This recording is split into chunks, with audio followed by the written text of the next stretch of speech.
तो आज हम देखने वाले हैं कि लैप वाइंडिंग क्या होती है और वेव वाइंडिंग क्या होती है। तो हम लैप वाइंडिंग से स्टार्ट करेंगे। In lap winding the finishing end of one coil is connected to the commutator segment and to the starting end of the adjacent coil situated under the same pole and so on. Means lap winding ऐसी winding होती है जिसमें जैसे हमारा ये first coil है, तो जो इसका स्टार्टिंग है और जहाँ पे ये कॉइल ख़त्म होती है, मीन्स यहाँ ये कॉइल ख़त्म होती है, वहीं से हमारी दूसरी कॉइल स्टार्ट होगी। तो इस तरह की जो वाइंडिंग्स होती है उसको हम लैप वाइंडिंग बोलते हैं। मीन्स यहाँ से हमारी कॉइल स्टार्ट हुई और जहाँ पे हमारी कॉइल एंड हुई उसी जगह से हमारी दूसरी कॉइल का स्टार्टिंग होगा। तो ऐसी जो वाइंडिंग्स होती है उसको हम लैप वाइंडिंग बोलते हैं। ब्लू वाले पार्ट का पीछे का जितना ये हिस्सा है, bold part and dust part, इसको मिला के हमारी बैक पिच मिलती है। एंड रेड वाला और ब्लू वाला, इसके बीच का जो एरिया वो हमारा फ्रंट पिच है। और इन दोनों के बीच का डिफरेंस या फिर इन दोनों के बीच का डिफरेंस जो होता है वो हमारा रिजल्टेंट पिच होता है। और ये हमारे कम्यूटेटर सेगमेंट्स है 1 2 3 जो हम नंबर्स देते हैं। और ये हमारी कम्यूटेटर पिच होगी वाई सी इक्वल्स हमारे जो कम्यूटेटर पिच है वो। अब हम देखते हैं कि हमारे जो बैक पिच है और फ्रंट पिच है उसके लिए हमारे फार्मूलाज क्या होंगे और क्या इनकी कंडीशंस होती हैं।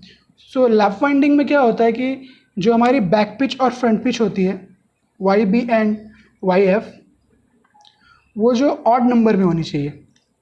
कभी भी हमारी बैक पिच और फ्रंट पिच जो होगी वो ऑड नंबर में होगी। और बैक पिच और फ्रंट पिच, बैक पिच और फ्रंट पिच, ये जो दोनों पिच है कभी भी एक दूसरे के इक्वल नहीं होगी। इनके बीच का जो डिफरेंस है, जो भी इनके बीच का डिफरेंस है वो कम से कम 2 जितना डिफरेंस होना चाहिए। बैक पिच और फ्रंट पिच पोल पिच के नियरली इक्वल होते हैं। मीन्स उसके टोटली इक्वल नहीं होगा। मीन्स ऐसा नहीं होगा कि बैक पिच और फ्रंट पिच सेम हो, उसके आसपास होगा। अगर हमारी पोल पिच 8 है, अगर हमारा जो पोल पिच 8 है तो हमारा हो सकता है बैक पिच और फ्रंट पिच जो हो हमारी वो 9 हो, 7 हो, इस तरह से हो सकता है, बट सेम नहीं हो सकती है। देन बात आती है एवरेज पिच की। तो जो हमारा एवरेज पिच होता है उसका फॉर्मूला हमारे पास है Y B plus Y F divided by 2। So ये जो हमारा है ये हमारा एवरेज पिच है। Means Y B plus Y F divided by 2, ये हमारा एवरेज पिच है। देन उसके बाद आता है हमारा resultant pitch. Means Y R is Y B minus Y F, ये हमारा रिजल्टेंट पिच है। ऐसा क्यों? क्योंकि हम देख सकते हैं कि ये जो हमारी बैक पिच है और ये हमारा फ्रंट पिच है, अगर हम इन दोनों को माइनस करेंगे तो हमें रिजल्टेंट पिच मिलेगा। Means back pitch minus front pitch, तो हमें हमारी रिजल्टेंट पिच मिलेगी। देन इसमें एक और कंडीशन होती है कि जो हमारे नंबर ऑफ स्लॉट्स हैं वो इक्वल होंगे नंबर ऑफ कॉइल के, नंबर ऑफ कॉइल के, और कम्यूटेटर सेगमेंट्स भी इसी के इक्वल होंगे। जो हमारे कम्यूटेटर सेगमेंट्स हैं वो भी इसके इक्वल होंगे। मींस स्लॉट्स, कॉइल्स और कम्यूटेटर सेगमेंट्स इक्वल होंगे लैप वाइंडिंग के लिए। और एक नॉर्मल फार्मूला जो हम जानते हैं कि Y B equals to Y F plus minus 2। Means हमने जैसा ऊपर देखा कि दोनों सेम नहीं होंगे, दोनों के बीच में प्लस माइनस 2 का डिफरेंस होना चाहिए, फ्रंट पिच और बैक पिच का। तो लैप वाइंडिंग की फर्स्ट कंडीशन है कि जहाँ से कॉइल स्टार्ट होगी और जहाँ ख़त्म होगी वहीं से दूसरी कॉइल स्टार्ट होगी, ये हमारी पहली कंडीशन। सेकंड, वाई बी और वाई एफ ऑड नंबर में होने चाहिए बट सेम नहीं होने चाहिए। देन हमारा एवरेज पिच का formula Y B plus Y F by 2, तो ये हमारा एवरेज पिच का फॉर्मूला हो गया। देन हमारी resultant pitch Y B minus Y F, and में number of slot, number of coil और number of commutator segment lap winding के लिए सेम होंगे। अब लैप वाइंडिंग भी 2 तरह की होती है, एक प्रोग्रेसिव लैप वाइंडिंग और दूसरी रेट्रोग्रेसिव लैप वाइंडिंग। अब हम देखते हैं कि वो किस तरह से होगी और हम उसे किस तरह से आइडेंटिफाई करेंगे। सो जैसा कि हमने पीछे देखा, हमारे पास जो बेसिक फार्मूला था Y B equals to Y F plus minus 2, उसी के हिसाब से हमें प्रोग्रेसिव वाइंडिंग और रेट्रोग्रेसिव वाइंडिंग मिलेगी। अगर हमारा बैक पिच फ्रंट पिच से ज़्यादा है तो हमारी जो वाइंडिंग होगी वो प्रोग्रेसिव वाइंडिंग होगी, और क्लॉकवाइज डायरेक्शन में प्रोग्रेस करेगी, मीन्स प्रोग्रेसिव वाइंडिंग होगी, क्लॉकवाइज डायरेक्शन में इसका प्रोग्रेसिव होगा और राइट हैंड साइड में मूव करेगी, और जो इसका कम्यूटेटिव पिच है वो +1 होगा। तो ये देखिए प्रोग्रेसिव वाइंडिंग कैसी है, यहाँ से हमारी वाइंडिंग फर्स्ट कॉइल स्टार्ट हुई और यहाँ जाके एंड हुई, और यहीं से हमारी दूसरी वाइंडिंग जो है वो स्टार्ट हुई, देन ये यहाँ एंड हुई। अब यहाँ से हमारी तीसरी कॉइल स्टार्ट होगी, मीन्स इस तरह से ये आगे ही बढ़ता जाएगा, इस तरफ मूव करेगा। तो ये जो है ये हमारी प्रोग्रेसिव वाइंडिंग हुई। अब सेकंड कंडीशन क्या है, जब हमारा बैक पिच फ्रंट पिच से कम होगा तो वो रेट्रोग्रेसिव वाइंडिंग हो जाएगी। Retrogressive winding means left hand side में मूव करेगी और वाइंडिंग जो है वो एडवांस में चलेगी, मीन्स इसमें कहाँ, यहाँ ख़त्म हुआ। अब इसमें क्या होगा कि वाइंडिंग जो है देखिए यहाँ से स्टार्ट हुई फर्स्ट कॉइल, ये जाके यहाँ पे एंड हो रही है, सेकंड कॉइल यहाँ से स्टार्ट हुई और यहाँ जाके एंड हो रही है, मीन्स ये इस तरफ बढ़ रही है। तो ऐसी जो वाइंडिंग है वो एंटी क्लॉकवाइज डायरेक्शन घूमती है, एंटी क्लॉकवाइज डायरेक्शन में घूमती है, और इसे हम रेट्रोग्रेसिव वाइंडिंग कहते हैं।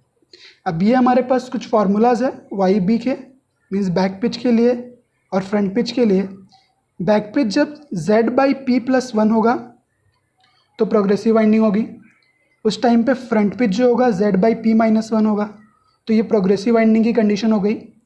और जब हमारी बैक पिच Z/P-1 और फ्रंट पिच Z/P+1, तो ऐसी कंडीशन को हम रेट्रोग्रेसिव वाइंडिंग बोलते हैं।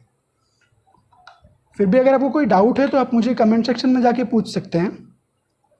देन अब हम देखेंगे कि वेव वाइंडिंग किस तरह से चलती है और उसके क्या क्या कंडीशंस होती है। सो ये हमारी वेव वाइंडिंग जो दिखने में एक वेव की तरह होती है, जैसा हम यहाँ पे देख सकते हैं। तो इसकी जो डेफिनेशन है ये, if after passing once round the armature the winding falls in a slot to the left of its starting point. अगर जो वाइंडिंग है वो एक राउंड कंप्लीट करने के बाद जहाँ से स्टार्ट हुई थी उसके एक स्लॉट लेफ्ट में आती है, तो उस वाइंडिंग को हम रेट्रोग्रेसिव वाइंडिंग बोलेंगे।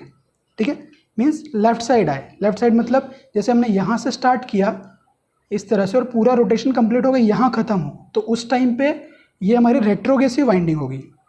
और अगर हमने वाइंडिंग यहाँ से स्टार्ट की, इस तरह से पूरी वाइंडिंग चली और वो यहाँ आके ख़त्म हुई, तो इस टाइप की जो वाइंडिंग होगी वो हमारी होगी प्रोग्रेसिव वाइंडिंग।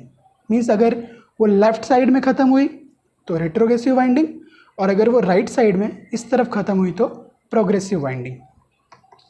अब देखिए यहाँ पे जो हमारा रेड पार्ट है और ये जो डैश डैश वाला ब्लू पार्ट है, इन दोनों के बीच का जो डिफरेंस है उसे बोलते हैं बैक पिच वेव वाइंडिंग के लिए।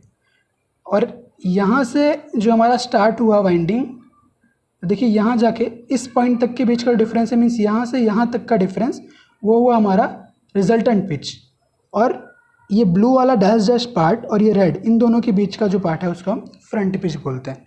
तो वेव वाइंडिंग में जैसे हमने लैप में देखा था कि हमें बैक पिच में से फ्रंट पिच माइनस करना पड़ता था तो रिजल्टेंट पिच मिलती थी, बट यहाँ पे क्या होगा, रिजल्टेंट पिच के लिए YR के लिए YB + YF होगा, मीन्स दोनों प्लस करेंगे हम तो हमको जो है हमारी रिजल्टेंट वाइंडिंग जो है वेव वाइंडिंग के लिए वो मिलेगी।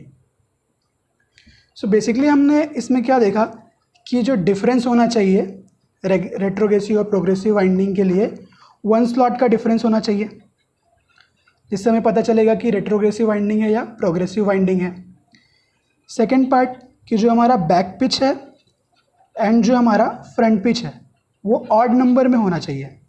ओके, देन थर्ड पार्ट जो हमने देखा रिजल्टेंट पिच जो है वो YB + YF होनी चाहिए, मीन्स बैक पिच और फ्रंट पिच को ऐड करने के बाद हमारी जो रिजल्टेंट पिच है वो हमको मिलेगी। देन थर्ड पार्ट इज़ कि इसमें जो हमारा कम्यूटेटर पिच है वो हमारी एवरेज पिच के बराबर होता है। ओके, एवरेज पिच और कम्यूटेटर पिच सेम होगा। तो एवरेज पिच के लिए हमारे पास लैप वाइंडिंग में फॉर्मूला है Z = Z+-2/P, means number of conductors +-2 by number of poles. Then number of coil, अगर मान लीजिए कि हमें नंबर ऑफ कॉइल फाइंड करना है तो उसके लिए फार्मूला है नंबर ऑफ कॉइल का, number of coil = PYA plus minus 2 by Z. P आपके नंबर ऑफ पोल्स हैं, वाई आपका एवरेज पिच है, plus minus 2 by Z. Z जो है हमारा वो नंबर ऑफ कंडक्टर्स है। और एक बात और, वेव वाइंडिंग में जो हमारी बैक पिच और फ्रंट पिच ये दोनों जो है वो इक्वल हो सकते हैं। जैसे हमें पता है, हमने लैप वाइंडिंग में देखा कि लैप वाइंडिंग में दोनों ऑड तो होते थे बट इक्वल नहीं हो सकते थे, बट वेव वाइंडिंग में दोनों इक्वल हो सकते हैं। और ये भी हो सकता है कि वो पोल पिच के भी बराबर हो जाए। मीन्स जो हमारी पोल पिच है वो equals to Y B equals to Y F. ये कंडीशन भी वेव वाइंडिंग में हम देख सकते हैं। देन इसके बाद भी अगर आपको कोई डाउट रहता है तो आप मुझे कमेंट सेक्शन में जाके पूछ सकते हैं।